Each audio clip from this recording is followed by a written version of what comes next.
Learning Ally is a proud sponsor of the Empowered Dyslexia podcast. Learning Ally, a nonprofit education organization, helps to transform the lives of struggling learners by delivering proven solutions that help students reach their potential. We have a heritage of supporting students with a reading deficit like dyslexia. Our award-winning human-read audiobook solution helps students in grades 3 through 12 access books they want and need to read to help them succeed. Visit www.learningally.org for more information.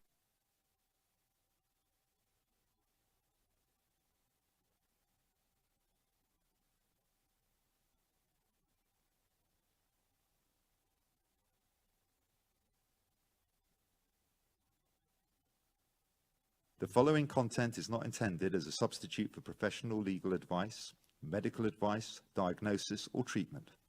Always seek the advice of your attorney, advocate, physician, or other qualified health provider with any questions you may have regarding any medical or educational concerns.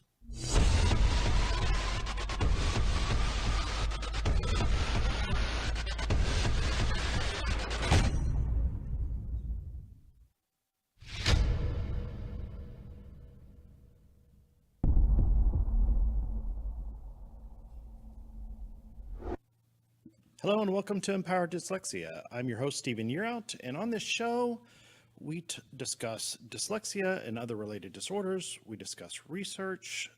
We discuss interventions, special education policy at the local, state, and federal level. We also interview experts in their fields. My favorite part is we speak to those of you with personal stories around dyslexia and related disorders. Please be sure to like us on Facebook and subscribe to us on YouTube. Leave us a comment. We love to hear from our viewers and listeners. And if you love to view the show live, you can see it on Facebook Live and YouTube Live.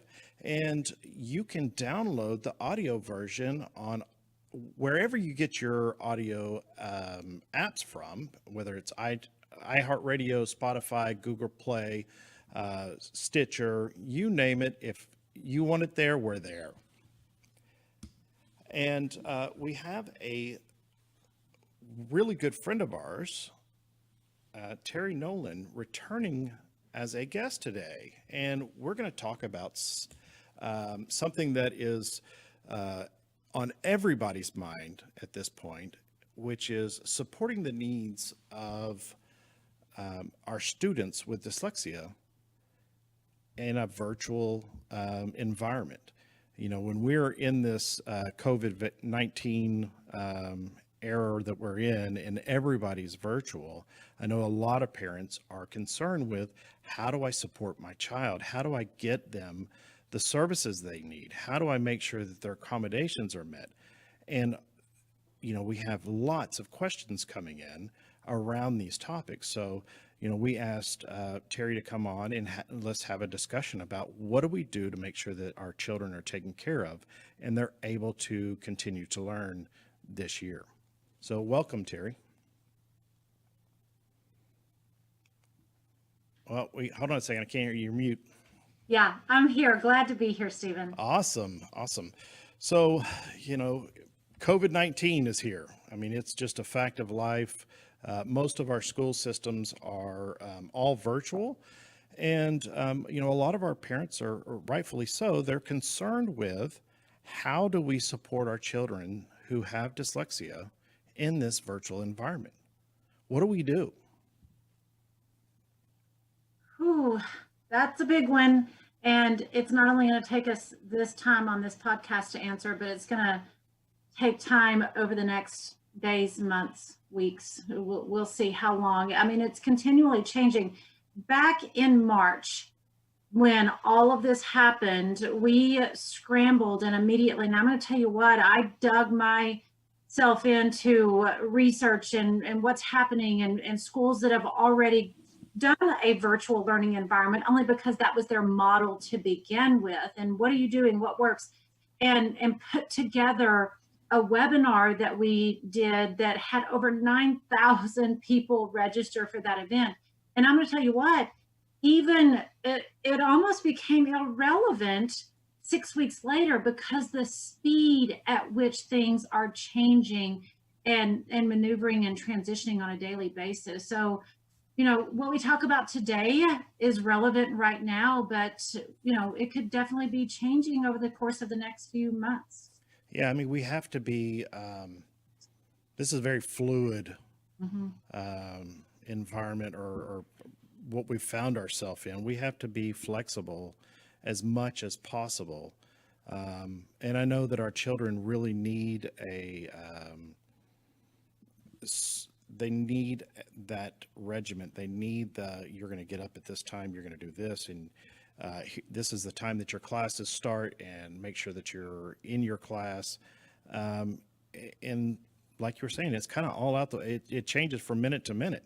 So, we talk about being that partner in education and how important that is every week on this show. So the first thing that I think that, our parents and our educators need to understand, keep in mind is that building that relationship, being that better partner in education for our children to make sure that they get the services that they need. I'm going to tell you what, if we're going to say that something matters most, I think it's this idea of this relationship building with the family and the parent. Think about, on a typical year, what back to school looks like. Back to school, you've usually got meet the teacher, you go there in person, you get to stand there with your child, meet your child's teachers for the very first time, shake hands, interact, have a conversation. As a parent, you might even be able to pull that teacher aside and say, now, I just want you to know that my child is dyslexic. Oh yeah, I know it. We've already, I've already seen the IEP or whatever for that student. So yes, and you have those little conversations. That's not happening this year in many schools. So what does that look like this year? It needs to look like, let's make connection in a very virtual way, the best that we can. Let's get on a video call.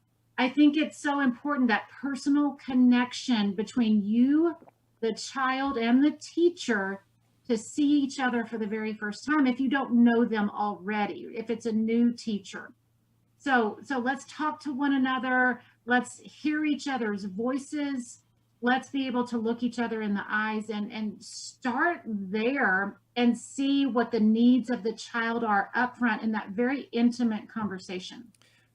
You make a great point. And as you were talking, I was thinking about this. I mean, you talked about if the teacher that you have now is a new teacher.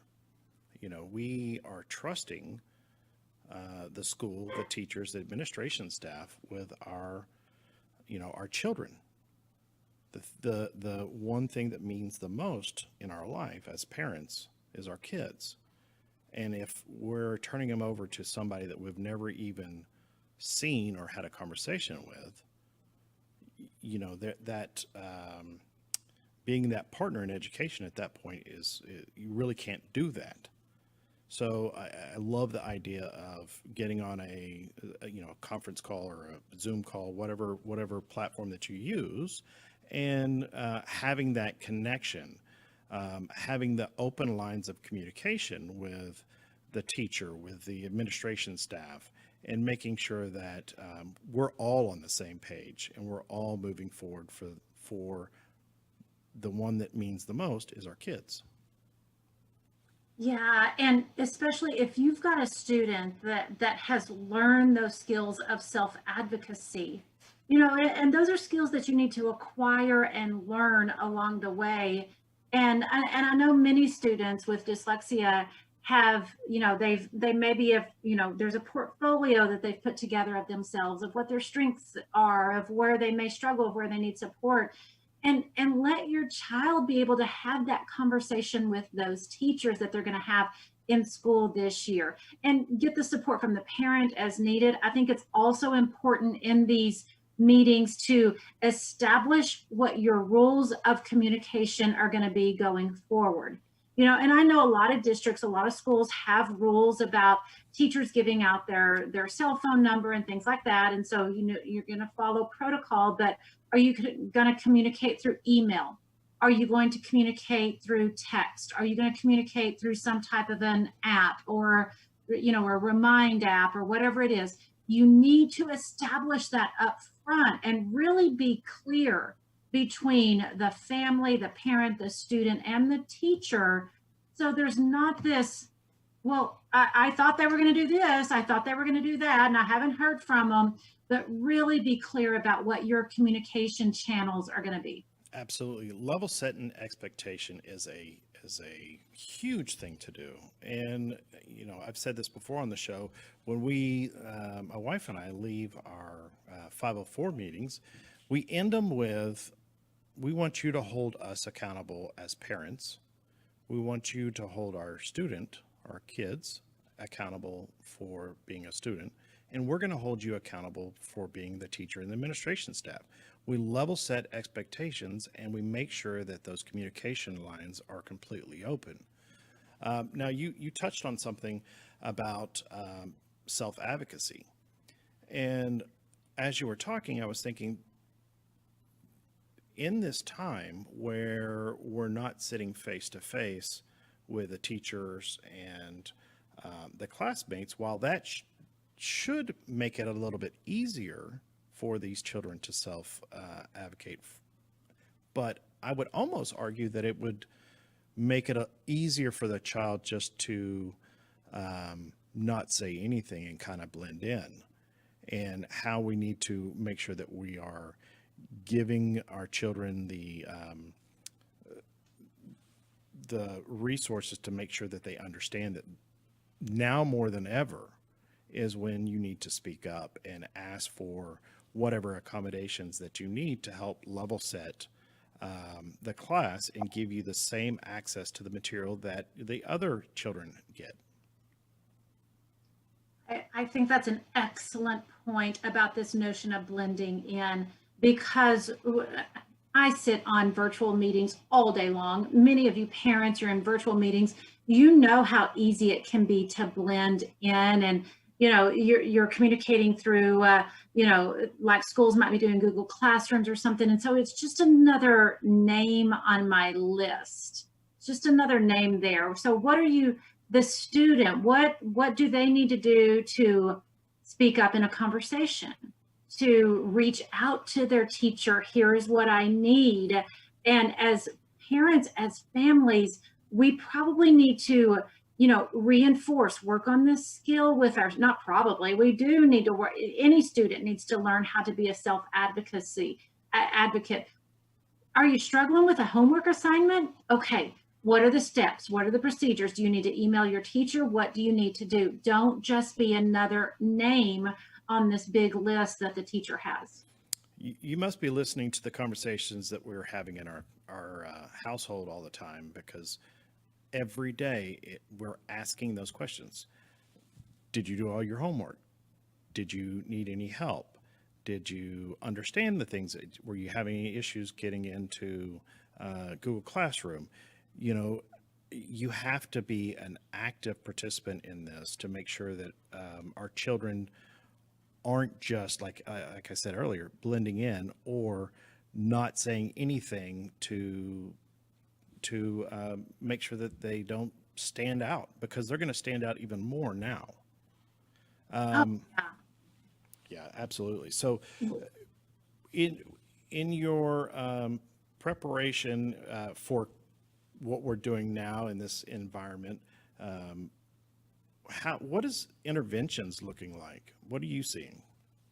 Oh boy, let me tell you what, I wish I had the right answer for this right here, for this topic of intervention. Honestly, I'm seeing it look different all over the country. I do have the privilege of speaking with, working with schools and districts all over the country. And if there's one model, there's 1,000 different models that are out there. And here's where I am with interventions. Now, I'm an academic language practitioner, and so I have been trained in an intervention. And we've got some guidance from Scottish Rite, Take Flight. We've been given guidance about what we need to do to ensure implementation of that intervention with fidelity. Okay, meaning that what are we going to do that it is implemented the correct and right way, that the research supports that this is going to work for that child. I know many other programs that teachers might be using are giving some guidance. Months ago, even weeks ago, there wasn't any guidance about what to do. So go back to those providers that you have been the curriculum that you're using. Go back and see if they've been given any guidance about what to do to implement with Fidelity, because many of them are doing that. And then also, well, can I jump in there real quick? No, jump in here, Stephen. Go ahead. We really should look at our state education board and what the guidance is from them also. I mean, here in Texas, we have the Dyslexia Handbook, and in the Dyslexia Handbook, it says that you have to implement whatever remediation program that you're doing the way that the publisher intended it to be. So if it's 45 minutes a day for 5 days a week, well, that is what Fidelity looks like for that particular intervention. So, you know, we need to talk to the publishers. We need to make sure that we have whatever guidance from your state and what they say Fidelity looks like. So make sure that you check those two pieces of information, and then you can have that intelligent conversation with your or informed conversation with your school district to make sure that your child's getting the intervention the way they need. That's an excellent point as well. You know, go back to what your state guidance documents might have, especially in the state of Texas. That Dyslexia Handbook is a good one. And exactly, that's what Fidelity means. The amount of time, it means what is being instructed, you know, all of those little pieces and core components that when you're in a physical school building, you've worked out the routines. And now that you're in a virtual environment, you're needing to work out what these routines are and what's the technology. I was telling Stephen before the show that I was trying to do my remediation with the students that I tutor right when all of this hit. And because I just thought to myself, they're not doing anything. Maybe we can at least review. I didn't want to introduce any new learning. It was too much. Maybe we could just review. And we had to get past the hurdles of how to log on, making sure your internet connectivity was good. How do you mute and unmute? How do you engage in this virtual environment, and then get those practices down, and then start, as we're moving into this new school year, what is that new learning that we are going to do, and do it with Fidelity? Absolutely. Accommodations. I mean, this is another big one. And I'm seeing a lot of parents asking questions around accommodations. How do we make sure that our child has this list of accommodations? How do we make sure that this list of accommodations are being followed in this virtual environment? So, I mean, for us, I mean, I don't think it looks really any different than from the school day. If they get oral administration, well, we're going to have to use technology for this. If it is, spelling, not taken off for spelling, well, they're obviously in a virtual environment on a computer. Well, then we're gonna lean more on technology to provide these accommodations. That's what it looks like in our family. What are you seeing? You're exactly right. If there was an accommodation that I got in the classroom, I need that accommodation out of the classroom. Now, the tricky part is the administration of that accommodation. So, and what I mean by the administration of it, so let's say it is a text-to-speech app that you might be using on your computer. Well, do you have it on your computer at home? It was on the computer at school, but did I get it on my device that I'm using at home? And just, parents and teachers, make sure that you are going and looking at that child's documentation. Look at their documentation and literally check the box. What are the accommodations that they need? Does Stephen have the text to speech? Yes. I'm not going to count off for spelling. Okay. Yes, I absolutely. Go down that list for these students and ensure that all of those technical pieces are in place, that all of that upfront is in place. Do they need a calculator in order to do their math? Okay. Does that child have a calculator at home? I better ask. If not, what am I going to do to get that to them?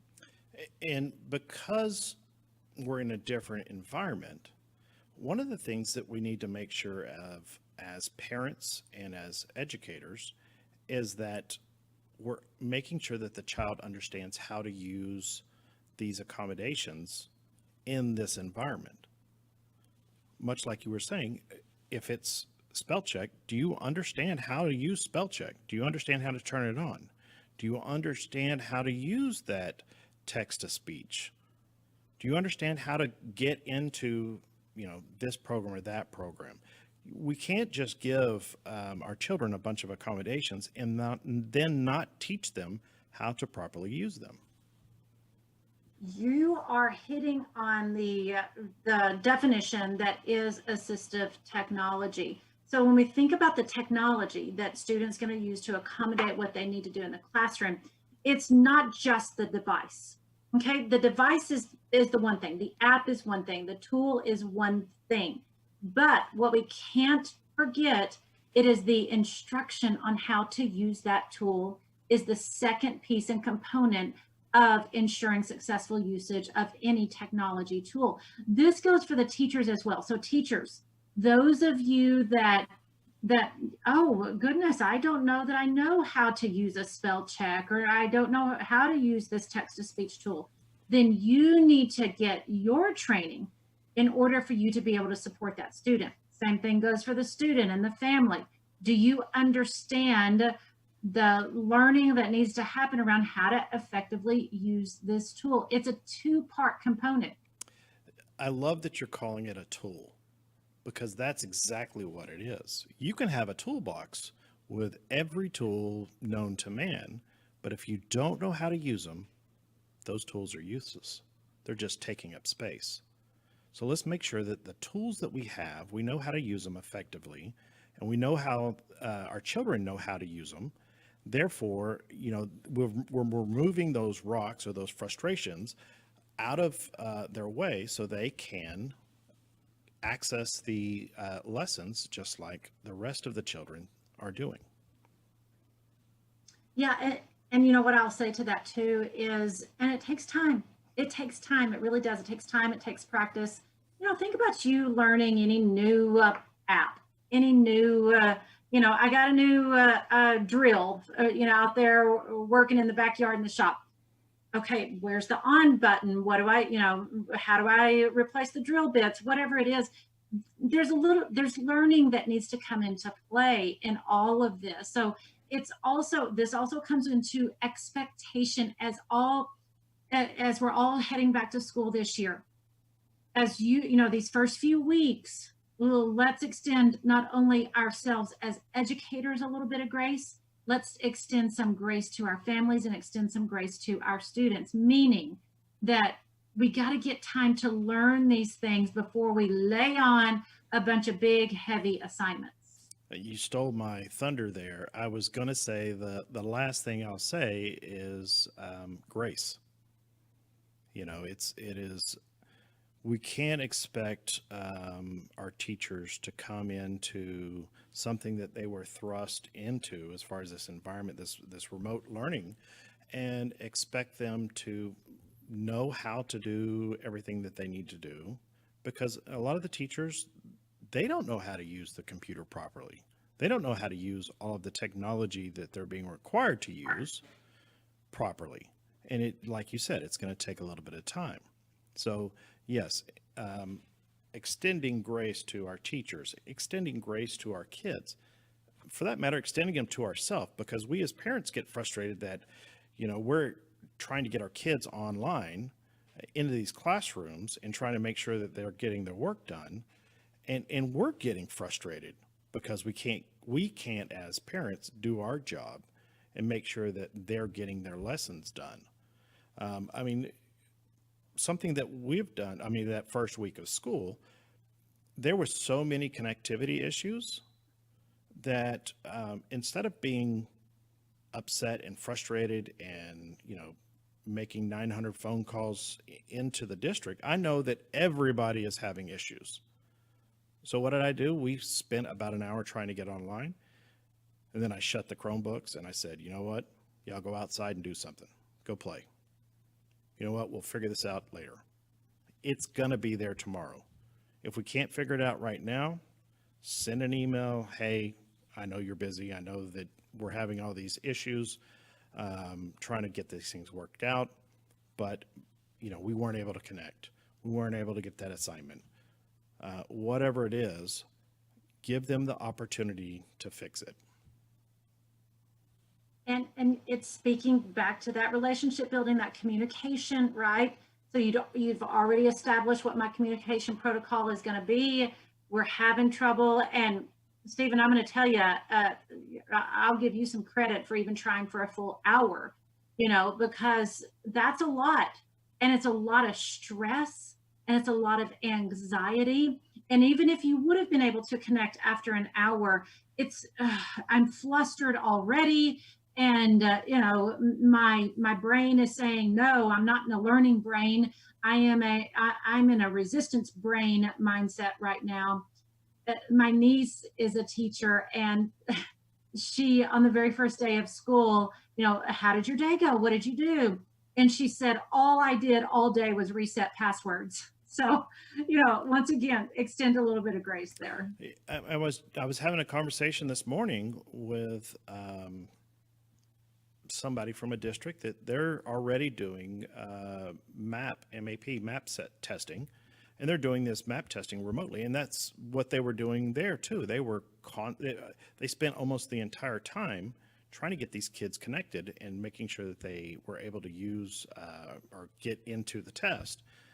And my comment was, I wonder if people realize that the frustration and how that has taken that child's mindset away from doing well on that test, because all they've seen is the frustration of trying to get connected.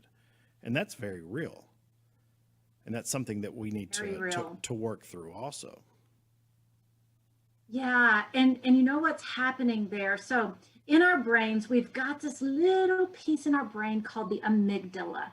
The amygdala, I know you may not have heard the word amygdala, you might have heard flight or fight response. It's our flight or fight response center of our brain. And if I'm in a very stressful, anxiety-driven situation, my amygdala starts going off and saying, this is bad. We need to retreat, back up, go away. And if it's a calm, welcoming environment, our amygdala says, yeah, it's okay. Let's push forward. So if your student is in this situation of connectivity and I don't know how to use the tool and where do I click? Where do I go?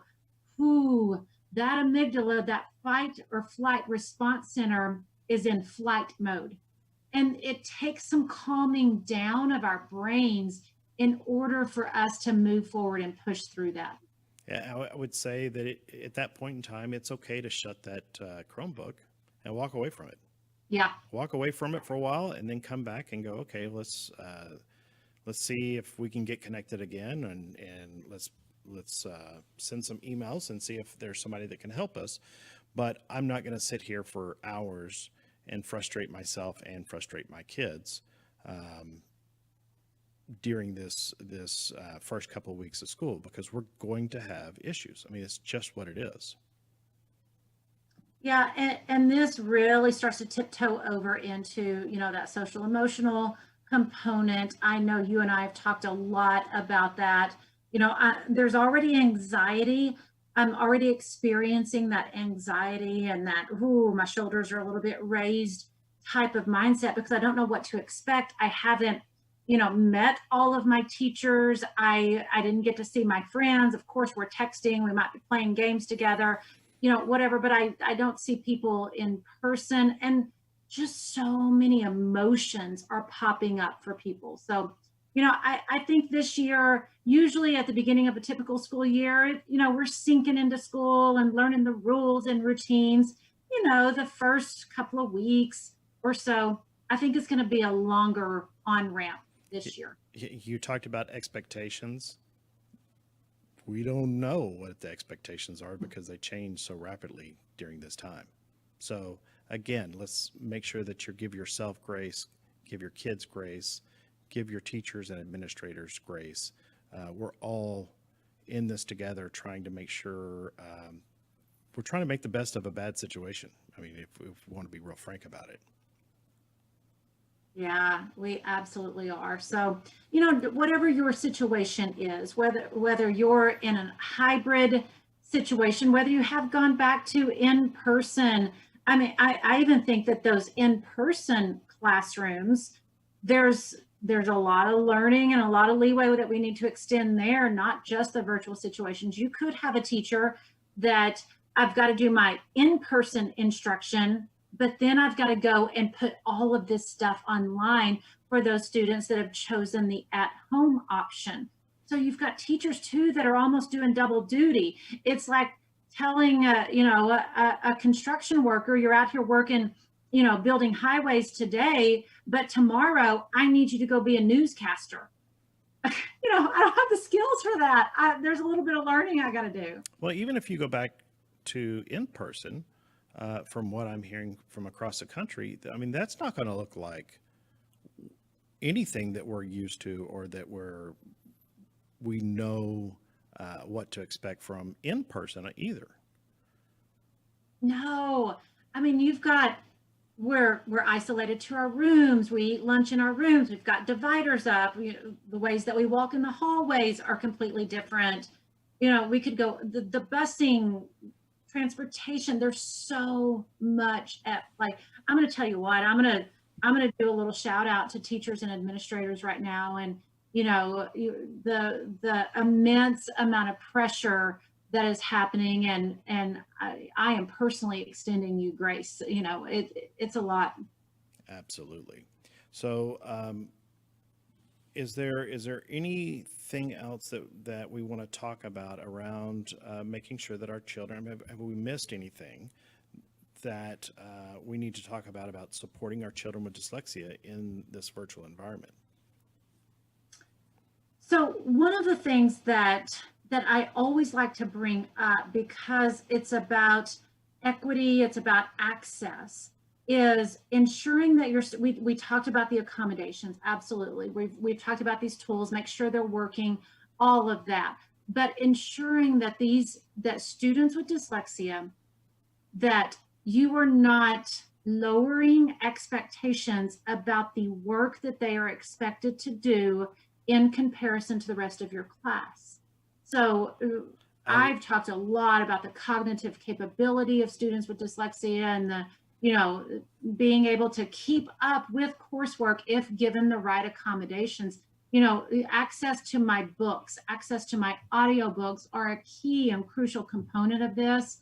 Being able to, read what my classmates are reading, being able to read my textbooks that my teachers have assigned, that's one of those ways to create that equity of access that I'm still able to keep up with classes and assignments. I love that you said, don't lower your expectation for those children that have learning disabilities. And I'm not going to just say dyslexia. I'm going to say all kids, whether it's dyslexia, whatever it is. We need to make sure that our expectation of these kids are level set, and we understand that with the right accommodations, with the right remediation, these children can flourish in school. They can do the work just like their peers. They can be successful in that classroom environment, whether it is in person or virtual. Yeah, absolutely. There's a lot of research around expectations And when you lower your expectations and what that does, as opposed to having those high expectations, every person has potential. We just got to be able to unlock that potential by providing you the right tools. Every person, when they wake up every single day, has things that they use in their life that accommodate themselves. Whether, me, I wake up, I can't make it from, the bedroom to the kitchen without putting my glasses on until I've put my contacts in.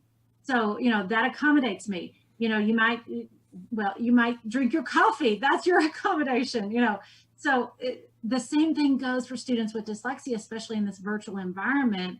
Let's make sure that we're accommodating them, because I promise you they can do the work.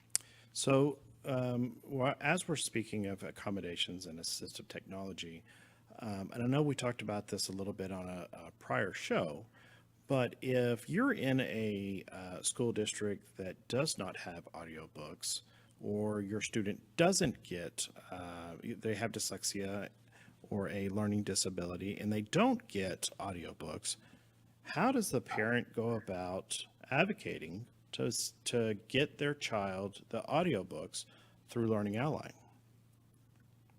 So in the state of Texas, we actually have a partnership with TEA that says that every K-12 public and charter school can have access to the Learning Ally audiobook solution.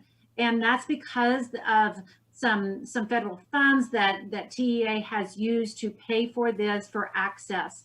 So simply go to your school, ask, work with your child's teacher, their dyslexia therapist, the special ed teacher, your administrator, whoever it is, and they'll be able to get access. Those of you outside of the state of Texas, schools can purchase the Learning Ally audiobook solution. We do have contracts with other states in the country. You can find that at learningally.org. If you're a parent, homeschooling, private school, you just want to get your own home membership, you can absolutely do that. We've got a special code for Empowered Dyslexia, ED20. You use that on checkout and you'll be able to get access. And y'all have, if I'm remembering correctly, y'all have over 80,000 titles for our children to choose from. Is that correct? That is correct, and we're adding titles every single day. Now, it's not just random titles. We really work with schools and districts to make sure it is curriculum-aligned titles. So your textbooks, your novels, your literature, and all the fun stuff that your kids want to read, not just what they have to read. So the fun stuff that gets them engaged in reading. And you said textbooks, like we talked the other day, my son in his honors biology class, his honors biology class textbook was actually on Learning Ally, and he was able to access it that way. So, it doesn't matter if you're in gen ed classes or you're in AP or honors classes, your textbook can and should be there. Yes, absolutely. And I'm just going to make this point, going back to expectations. Your son is in an AP honors class. Okay, that's expectation right there. That's raising the game. Yep. I tell him, hey, look, I'm dyslexic, you're dyslexic. I mean, it is what it is at this point. But you are capable. He is capable of doing the work. And he does it. He does a stellar job, and I'm so proud of my kids and the work that they do. Now, so with the 80,000 titles, y'all are adding titles all of the time, and these are professionally read, human voice audiobooks. But y'all also allow people who want to volunteer to come in and read these audiobooks too, correct? Yes, absolutely. So all of our books are recorded by volunteers, whether it be professional voiceover actors and narrators, or because somebody has that good voice that they want to share that with students.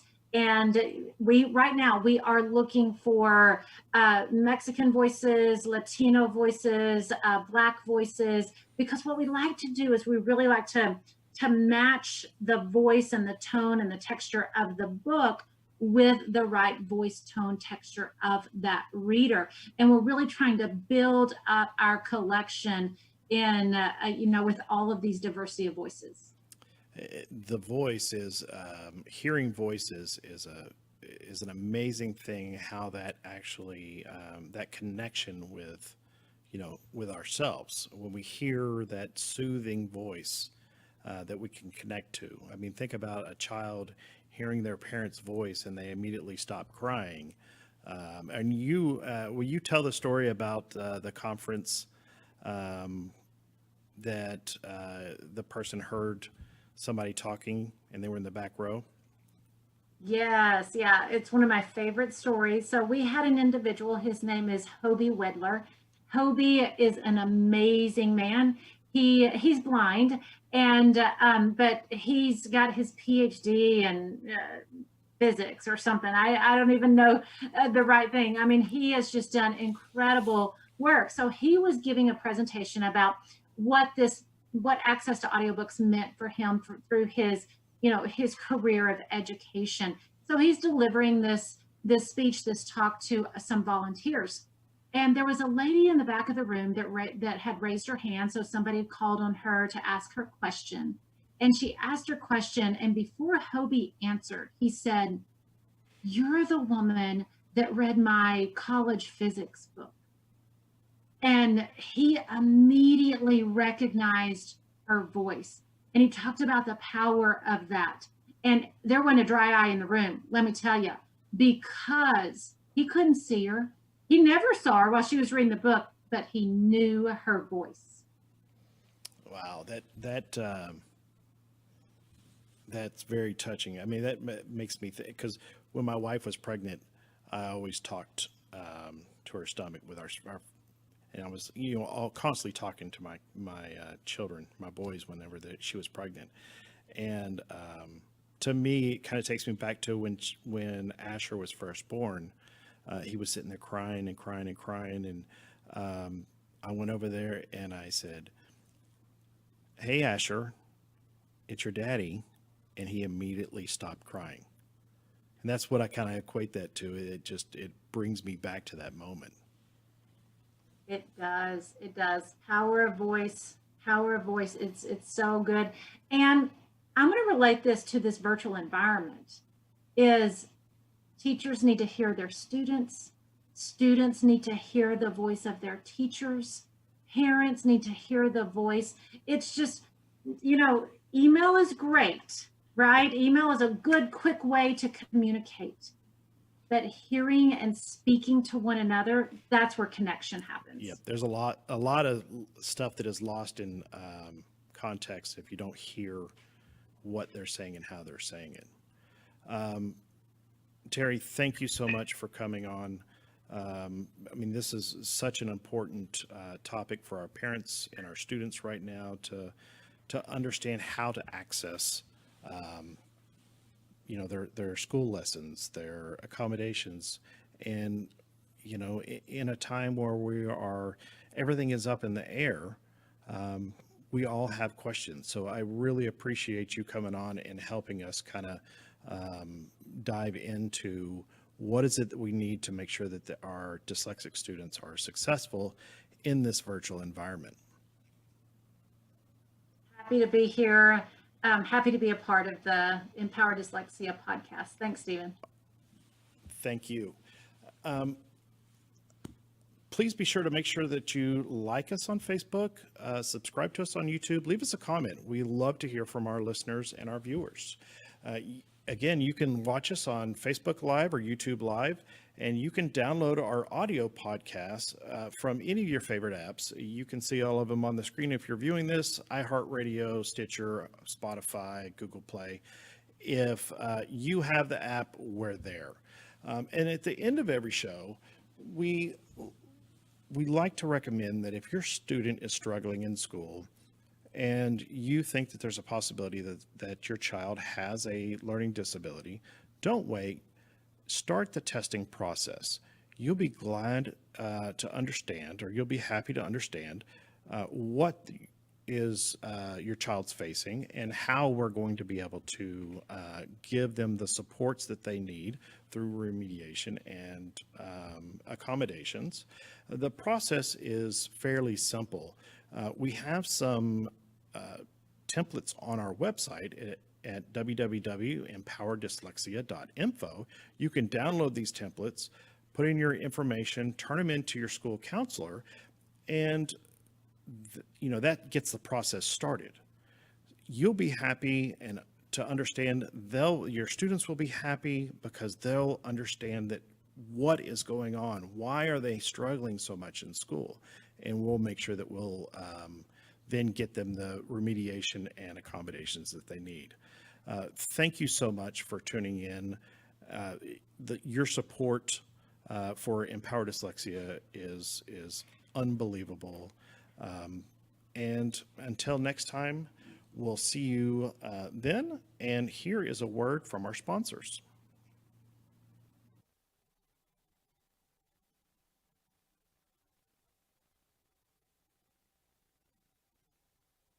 Learning Ally is a proud sponsor of the Empowered Dyslexia podcast.